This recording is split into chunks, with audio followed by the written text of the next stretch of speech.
Presidente Repubblica sarà sorta ho diretor Fundação Raimatak no diretora programa Homusan Ida diskuti assunto konaba agrofloresta. Banghira Ramata Hasorumalu, diretora programa Homusang Ida, Leopoldina Joana Guterres, jornalista e Palácio Presidencial de Cololo Batu, Bairupite, Tersane Dehan, equipa husi programa Homusang Ida, nomos Fundação Raimatak, mas Hasorumalu o presidente ho didiscuti com a agrofloresta. Minha sorumutu ho Sua Excelência o presidente RDPR, o assunto com a agroflorestal comunidade nebe halau iha município Lima iha Timor Leste mak Coba Lima dikisa Baucau Laute Hobikeke.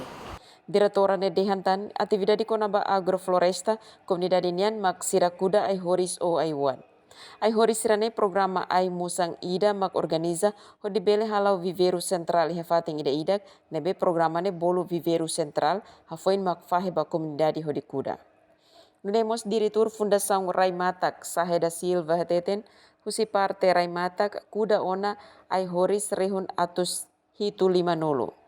Programa ne atu hal investimento atu hetan receitas carbono no sira hetan fundo husi investimento balong nunemos entidade floresta ASEAN nomos husi União Europeia incluídi FAT.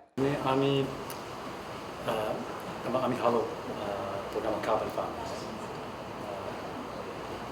Halo investimento, depois dele fan crédito carbono, até retar receitas carbono.